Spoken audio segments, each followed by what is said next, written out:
Au moment d'ouvrir la Bible, nous prions. Père, en ce jour où ton Fils est venu habiter parmi nous, nous nous tenons devant toi avec des cœurs pleins d'attente. Alors que nous ouvrons ta parole, viens éclairer nos esprits par la lumière de l'enfant de Bethléem. Que ton Esprit Saint illumine nos cœurs pour que nous recevions avec joie et humilité le message de paix, de pardon et de salut. Que les ténèbres de nos doutes et de nos peurs soient dissipées par la clarté de ton amour infini. Rends-nous attentifs à ta voix, capables de reconnaître en Jésus-Christ le reflet parfait de ta grâce et de ta vérité. Que la bonne nouvelle de Noël résonne en nous et qu'elle transforme nos vies, afin que nous devenions témoins fidèles de la lumière qui éclaire le monde. Amen. Qu'ils sont beaux sur les montagnes les pas de celui qui porte la bonne nouvelle, qui proclame la paix, de celui qui porte l'heureuse nouvelle, qui proclame le salut, qui dit à Sion, ton Dieu est roi. C'est la voix de tes guetteurs. Ils élèvent la voix. Tous ensemble, ils poussent des cris de joie, car c'est face à face qu'ils voient le Seigneur revenir à Sion. Éclatez en cris de joie, toutes ensemble, ruines de Jérusalem, car le Seigneur console son peuple, il assure la rédemption de Jérusalem. Le Seigneur a mis à nu son bras saint sous les yeux de toutes les nations, et toutes les extrémités de la terre verront le salut de notre Dieu. Après avoir autrefois, à bien des reprises et de bien des manières, parlé au Père par les prophètes, Dieu nous a parlé, en ces jours qui sont les derniers, par un Fils qu'il a constitué héritier de tout et par qui il a fait les mondes. Ce Fils, qui est le rayonnement de sa gloire et l'expression de sa réalité même, soutient tout par sa parole puissante. Après avoir fait la purification des péchés, il s'est mis à la droite de la majesté dans les hauteurs, devenu d'autant supérieur aux anges qu'il a hérité un nom plus remarquable que le leur. Auquel des anges, en effet, Dieu a-t-il jamais dit « Tu es mon fils, c'est moi qui t'ai engendré aujourd'hui » Et encore, moi, je serai pour lui un père, et lui sera pour moi un fils. Et encore, quand il introduit le premier-né dans le monde, il dit que tous les anges de Dieu se prosternent devant lui. Au commencement était la parole était auprès de Dieu, la parole était Dieu. Elle était au commencement auprès de Dieu. Tout est venu à l'existence par elle, et rien n'est venu à l'existence sans elle. Ce qui est venu à l'existence en elle était vie, et la vie était la lumière des humains. La lumière brille dans les ténèbres, et les ténèbres n'ont pas pu la saisir. Survint un homme envoyé de Dieu du nom de Jean. Il vint comme témoin pour rendre témoignage à la lumière afin que tous croient par lui. Ce n'est pas lui qui était la lumière, il venait rendre témoignage à la lumière. La parole était la vraie lumière, celle qui éclaire tout humain. Elle venait dans le monde, elle était dans le monde, et le monde est venu à l'existence par elle, mais le monde ne l'a jamais connue. Elle est venue chez elle, et les siens ne l'ont pas accueillie. Mais à tous ceux qui l'ont reçue, elle a donné le pouvoir de devenir enfants de Dieu, à ceux qui mettent leur foi en son nom. Ceux-là sont nés, non pas du sang, mais d'une volonté de chair, ni d'une volonté de chair, ni d'une volonté d'homme, mais de Dieu. La parole est devenue chair. Elle a fait sa demeure parmi nous, et nous avons vu sa gloire, une gloire de Fils unique issu du Père. Elle était pleine de grâce et de vérité. Jean lui rend témoignage. Il s'est écrié, c'était de lui que j'ai dit, celui qui vient derrière moi est passé devant moi, car avant moi, il était. Nous, en effet, de sa plénitude, nous avons tout reçu, et grâce pour grâce, car la loi a été donnée par Moïse. La grâce et la vérité sont venues par Jésus-Christ. Personne n'a jamais vu Dieu. Celui qui l'a annoncé, c'est le Dieu Fils unique qui est sur le sein du Père. Chères sœurs, chers frères, nous avons lu avec les versets de l'Avent, ainsi qu'hier soir, lors de la veillée, les versets de Luc, du récit de la venue de Jésus parmi nous. Il s'agissait d'un récit essentiellement chronologique, qui a commencé avec l'annonce à Marie de son élection pour porter et mettre au monde l'incarnation de Dieu. Et cela s'est achevé avec les bergers qui s'en sont allés en glorifiant Dieu après avoir rencontré Jésus. Ce que Jean nous propose dans son évangile n'est pas un récit chronologique, bien qu'il soit question d'un commencement. J'y reviendrai. Non, Jean nous fait une prédication du récit de la Nativité. Alors, lâchement, j'aurais pu vous proposer d'en rester là pour aujourd'hui, vous dire qu'une prédication de Jean ne peut être remplacée par la prédication d'un jeune pasteur ou plutôt d'un pasteur débutant.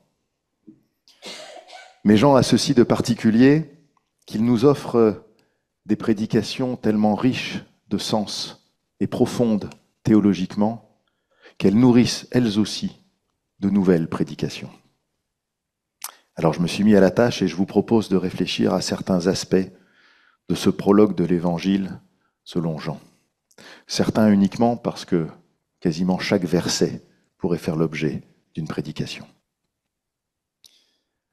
Alors, commençons, si vous le voulez bien, par, je cite, « Au commencement était la parole ». Cette formule, au commencement, est reprise dès le 2e verset. À propos de la parole, il est dit « Elle était au commencement auprès de Dieu ». Ce commencement nous renvoie inévitablement à la Genèse, au récit de la création. Au commencement, Dieu créa la terre. Et lors de ce commencement, c'est par la parole que Dieu créa toutes choses. Dieu dit qu'il y ait de la lumière. Dieu dit qu'il y ait une voûte au milieu des eaux. Dieu dit que la terre donne de la verdure, etc. Ce haut commencement nous donne l'idée d'un point de départ, d'un début, d'un moment, un moment passé, un moment du passé. Mais le texte grec de l'Évangile selon Jean ne nous dit pas « au commencement ».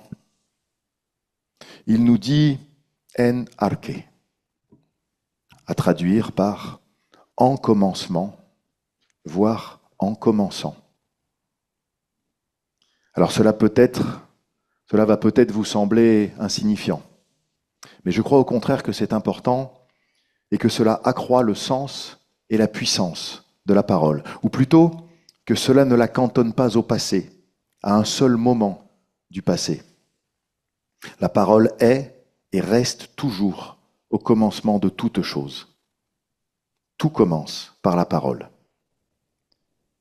Nous pouvons d'ailleurs ici faire le lien avec l'Évangile selon Luc, que j'évoquais au début de cette prédication, dans lequel la venue de Jésus commence bien par la parole de Dieu, transmise par son angelos, son messager, l'ange Gabriel, qui est venu par la parole annoncer à Marie qu'elle serait enceinte du Fils de Dieu. C'est donc bien cette parole de Dieu qui agit, qui crée encore et toujours. C'est cette parole qui a créé et crée encore la vie, cette vie qui nous est donnée comme lumière pour notre humanité. La parole est la source de tout commencement. Elle l'est pour la création, pour la vie. Elle l'a été pour la venue de Dieu sur terre en Jésus-Christ. Elle l'est pour sa parole. Car Jésus nous a transmis, lui aussi, son enseignement par sa parole, par sa mystérieuse parole, à la fois humaine et divine. Durant sa vie, Jésus n'a pour ainsi dire pas écrit, une seule fois, et dans du sable. C'est par sa parole, la parole incarnée de Dieu, qu'il nous a livré son enseignement, ses commandements. Je citais il y a quelques instants, elle l'a été pour la venue de Dieu sur terre en Jésus-Christ, et elle l'est encore. Par cette parole du commencement, nous recevons une parole d'éternité, c'est-à-dire une parole qui est en amont de tout ce qui se renouvelle jour après jour, comme un nouvel enfantement, comme une nouvelle vie, une vie régénérée. Mais attention, la parole de Jésus, comme la parole de Dieu, n'est pas une simple parole qui dit des choses, qui exprime des émotions, des sentiments. Cette parole, c'est le logos. Le logos, c'est une parole, certes, mais c'est aussi une action. C'est une parole qui dépasse les mots. C'est une parole dont la réalité dépasse ce qu'elle exprime en fait, en elle-même. Le plus grand pouvoir de la parole, sans doute après son interminable création, interminable au sens qui ne se termine jamais, réside dans ce qui nous est annoncé au verset 12. Elle a donné le pouvoir de devenir enfants de Dieu à ceux qui mettent leur foi en son nom. Pourquoi cette parole nous donne-t-elle d'être enfants de Dieu ? Parce que cette parole donne à l'humanité de n'être pas née, nous l'avons lu, d'une volonté de chair, d'une volonté humaine, mais de la volonté de Dieu. Parce que c'est elle qui nous donne la foi. C'est elle qui résonne dans notre propre parole. C'est la parole de Dieu qui, entrant en nous, crée la foi et à laquelle nous répondons par notre propre parole pour entrer en dialogue avec Dieu.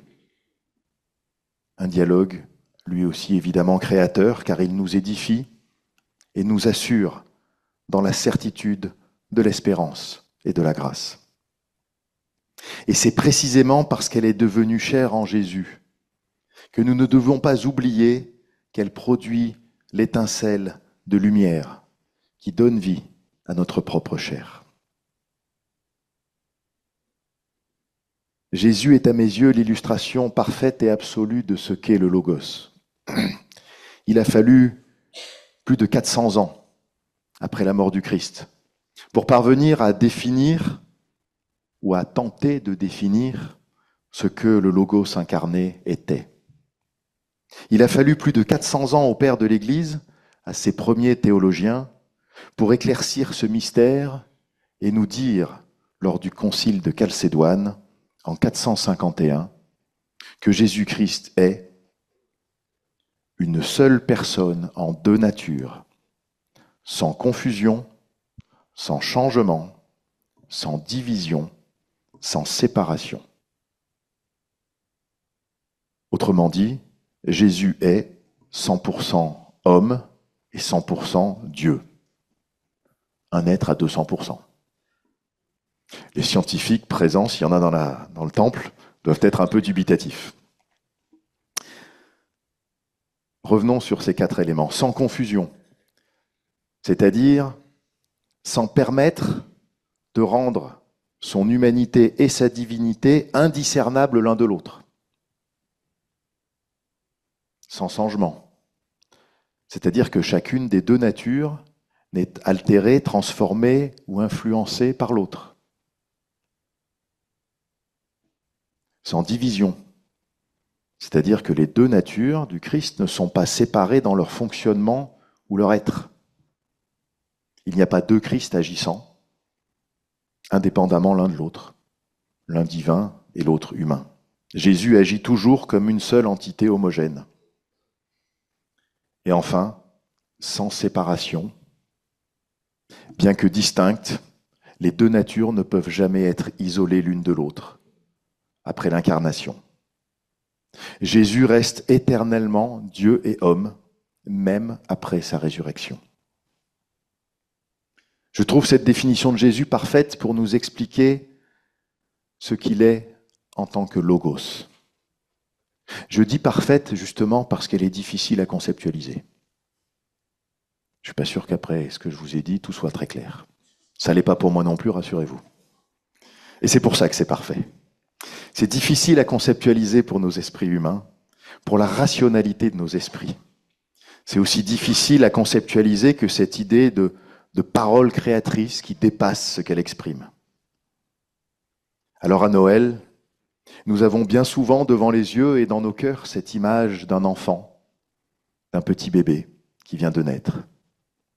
Une image simple et rassurante à laquelle nous pouvons nous identifier en pensant à la naissance de chacune et chacun de nous, et en particulier à la naissance de nos enfants ou des enfants de nos proches.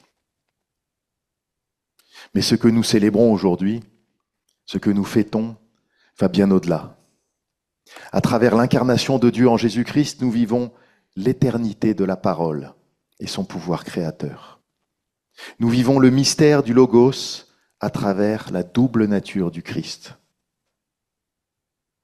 En ce jour, par le Logos incarné, nous vivons un Dieu qui s'approche de nous, qui se révèle personnellement. Dieu ne reste pas caché, mais se manifeste pleinement en Jésus. Par le Logos incarné, nous vivons notre réconciliation avec Dieu et nous recevons l'assurance de notre salut. Par le Logos incarné, nous accueillons la lumière dans les ténèbres de notre monde.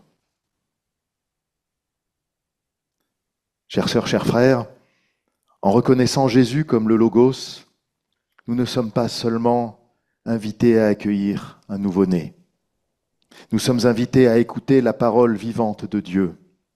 Nous sommes invités à contempler Jésus comme la révélation parfaite du Père, bien au-delà de sa vie terrestre, mais en toute éternité. Nous sommes invités à suivre sa lumière pour marcher dans la vérité et la grâce. Amen.